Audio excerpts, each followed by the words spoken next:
Assalamu alaikum viewers and welcome to my channel Study Law with Bushra. So in today's video we are going to discuss the topic of jurisprudence, which is person in the eye of law. But before starting the discussion, I request you all to please subscribe to my channel and don't forget to press the bell icon for latest updates.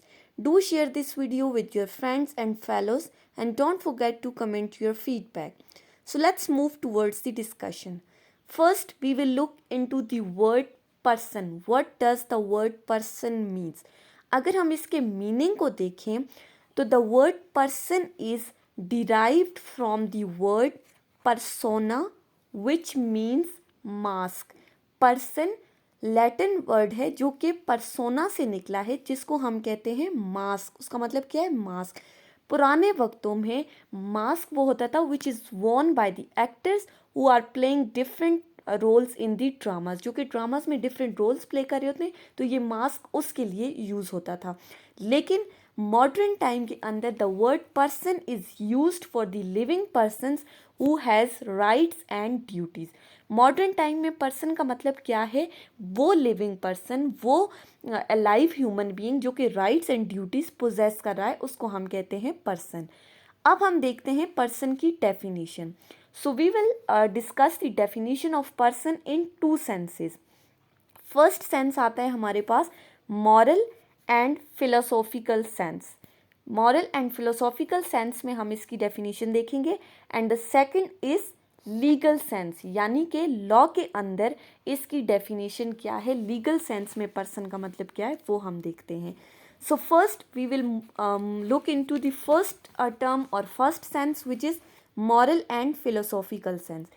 इस sense के अंदर person का मतलब क्या है? Rational qualities of human beings. The word person means a living human being who has internal qualities. ठीक है, जिसकी रेशनल क्वालिटीज़ हैं, जिसकी इंटरनल क्वालिटीज़ हैं, खसूसियात हैं, जो उसकी अंदरूनी खसूसियात हैं, उसको हम कहते हैं पर्सन. वो पर्सन के तौर पे यूज़ होता है. एंड लीगल सेंस में हमारे पास क्या आता है? Person not only means human being, यानी कि पर्सन सिर्फ ह्यूमन बीइंग तक महदूद नहीं है, पर्सन ह्यूमन बीइंग तक लिमिटेड नहीं है, बल्कि all those living things who possess rights and duties they will be called as persons. वो तमाम चीज़ें जो rights and duties possess करती हैं उनको हम कहेंगे पर्सन. अब इसी लीगल सेंस के अंदर कुछ ऐसे बंदे हैं जिनको लॉ पर्सन डिक्लेयर नहीं करता. वो कौन है? क्रिमिनल्स और स्लेव्स. बिकॉज वो फ्रीली मूव नहीं कर सकते, उनके पास राइट्स एंड ड्यूटीज़ नहीं है, इसलिए उनको पर्सन कंसिडर नहीं किया जाएगा.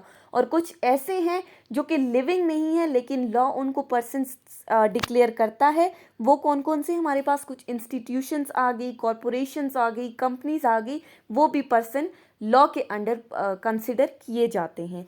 फाइनली हम ये कह सकते हैं that the person means those living things or those things who are recognized by law as capable of human beings.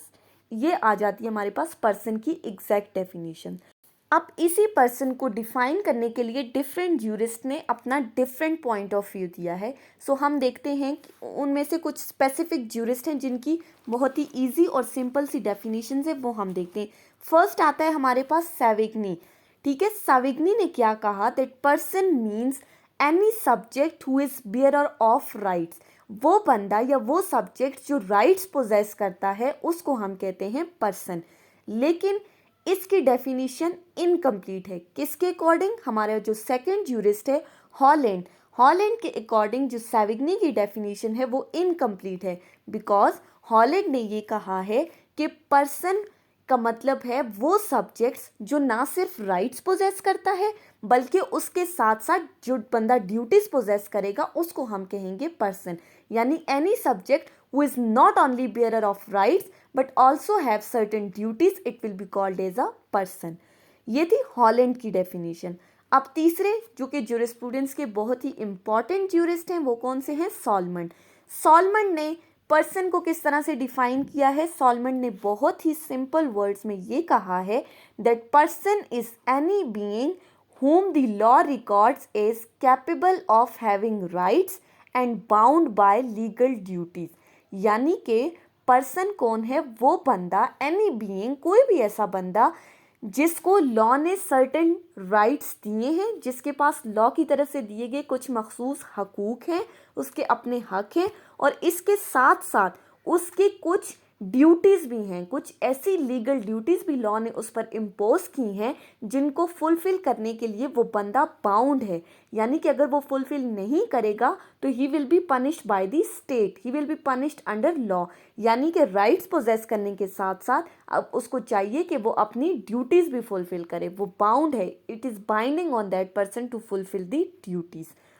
उसके बाद सॉलमन ने साथ ही साथ ये भी कहा दैट कॉन्सेप्ट ऑफ पर्सनैलिटी और person is beyond the concept of human being. यानी कि पर्सन का कॉन्सेप्ट जो है वो ह्यूमन बीइंग के कॉन्सेप्ट से भी बहुत आगे है, बहुत वसी है। यानी सिर्फ हम ह्यूमन बीइंग तक लिमिटेड नहीं होंगे, बल्कि इससे आगे भी पर्सन को हम एक्सप्लेन कर सकते हैं। पर्सन इससे आगे भी बहुत बढ़कर है। अब हम चलते हैं अपने टॉपिक के तीसरे हिस्से की तरफ, जो कि क्या है? Kinds of person, forms of person. So हमारे पास टू मेन काइंड्स आती हैं पर्सन्स की। Number one, natural persons, and number second is artificial persons. So we will discuss each of these kind one by one. Firstly, looking into natural person. Natural person नाम से ही जाहिर है कौन हो सकते हैं हमारे पास? Natural human beings. Natural human beings जिनको लॉ ने सर्टन लीगल राइट्स भी दिए हैं और सर्टन लीगल ड्यूटीज़ भी दिए हैं। यानी कि अगर वो अपने राइट्स की इम्प्लीमेंटेशन करा रहे हैं तो इसके साथ साथ वो अपनी लीगल ड्यूटीज़ को भी फुलफिल करेंगे। सो नेचुरल पर्सन्स को हम सिंपली ये कह सकते हैं that living human being which is recognised as person by the state. यानी कि एक ऐसा बंदा, एक ऐसा लिविंग ह्यूमन बीइंग जो खुद को मनवा सके, जो खुद को साबित कर सके कि वो एक पर्सन है, स्टेट के अंदर वो खुद की पहचान बना सके कि वो नेचुरल पर्सन है। सॉरी, नेचुरल नहीं, वो पर्सन के ज़ुमरे में आता है, पर्सन की डेफिनेशन के अंडर फॉल करता है। अब पर्सन के लिए हमारे पास दो, नेचुरल पर्सन के लिए दो रिक्वायरमेंट्स का होना ज़रूरी है। There are two basic factors which any being must fulfil while recognising as natural person. सबसे पहला तो क्या है? The first requirement is that the natural person is born alive as human being, and secondly वही बात that he is recognised as person by law and granted certain rights and duties. अब state उसको किस तरह से recognise करेगी? जब उसके पास सर्टन लीगल राइट्स होंगे और सर्टन लीगल ड्यूटीज़ होंगी, और अगर कोई बंदा ये दो फैक्टर्स, ये दो रिक्वायरमेंट फुलफिल करता है तो he will be considered as natural person. उसके बाद आता है हमारे पास आर्टिफिशियल पर्सन। आर्टिफिशियल पर्सन क्या है? आर्टिफिशियल पर्सन्स को हम नाम से ही जाहिर है, जैसे आर्टिफिशियल, तो इसको हम कह सकते हैं फिक्टिशियस बीइंग। ठीक है, इसको फिक्टिशियस बीइंग भी कहते हैं। फिक्टिशियस पर्सन कौन होते हैं? जो कि फैक्ट्स में एग्जिस्ट नहीं कर रहे होते, यानी कि उनकी अपेरेंटली कोई एग्जिस्टेंस नहीं होती, जो नज़र नहीं आ रहे होते, लेकिन they are deem to exist in the eye of law. Naturally तो वो एग्जिस्ट नहीं कर रहे, अपेरेंटली तो वो नज़र नहीं आ रहे, लेकिन in the eye of law they are deem to be in existence. उनकी एग्जिस्टेंस है, लॉ के अंडर उनकी एग्जिस्टेंस है, तो इसलिए हम उनको कहते हैं फिक्टिशियस पर्सन। इसके अलावा आर्टिफिशियल पर्सन्स के पास भी राइट्स एंड ड्यूटीज़ का होना ज़रूरी है। किस तरह से? फॉर एग्जाम्पल, यानी कि एक आर्टिफिशियल पर्सन को सू भी किया जा सकता है और वो खुद भी किसी को सू कर सकते हैं। यानी कि he can sue and he can be sued, so that being will be consider as an artificial person.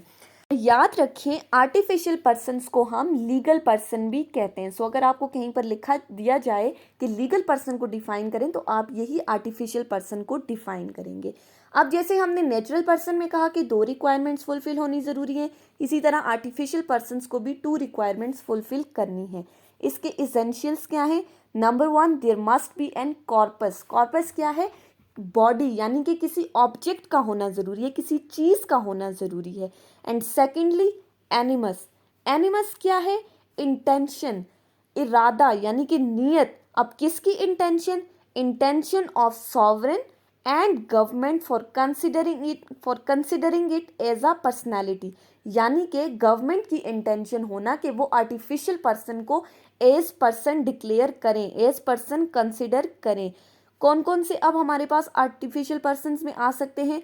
For example कोई भी हमारे पास प्रॉपर्टी आ सकती है आर्टिफिशियल पर्सन में, इंस्टीट्यूशंस आ सकते हैं हमारे पास, डिफरेंट फर्म्स आ सकती हैं, कंपनीज आ सकती हैं, यूनिवर्सिटीज़ आ सकती हैं, कॉरपोरेशंस आ सकती हैं। इसी तरह डिफरेंट आर्टिफिशियल पर्सन्स हैं, कुछ डिफरेंट वेलफेयर ट्रस्ट आ जाते हैं हमारे पास, स्टेट्स आ जाती हैं। इन तमाम को आर्टिफिशियल पर्सन डिक्लेयर किया जाता है। अब इन ही आर्टिफिशियल पर्सन या इन ही लीगल पर्सन्स के ऊपर कुछ लॉ ने लिमिटेशंस भी लगा दी हैं, कुछ रिस्ट्रिक्शंस भी लगा दी हैं। आप जैसे नेचुरल पर्सन वो वोट कर सकते हैं, दे कैन मैरी। इसी तरह आर्टिफिशियल पर्सन्स के ऊपर ये रिस्ट्रिक्शंस है, ये लिमिटेशंस हैं that legal person can not marry, वो शादी नहीं कर सकते। Legal person can not vote, वो वोट का हक नहीं दे रखते, वो किसी को वोट कास्ट नहीं कर सकते, वो पब्लिक ऑफिस होल्ड नहीं कर सकते। इसी तरह इसके अलावा कुछ ऐसी पोजीशंस हैं जो कि वो ऑक्युपाई नहीं कर सकते। साथ ही साथ वो फंडामेंटल राइट्स को भी इंजॉय नहीं कर सकते, because they are not natural being, they are the artificial person, fictitious being who are not naturally in existence. So that was the whole discussion on the topic person in the eye of law. I hope कि ये topic आपको समझ में आया होगा। अगर इस topic से रिलेटेड किसी भी किस्म की कोई कन्फ्यूजन है तो मुझसे ज़रूर पूछें। अगर वीडियो अच्छी लगी है तो इसे लाइक करें, कमेंट करें, चैनल को सब्सक्राइब करना न भूलें। Thank you so much for watching. अल्लाह हाफिज़।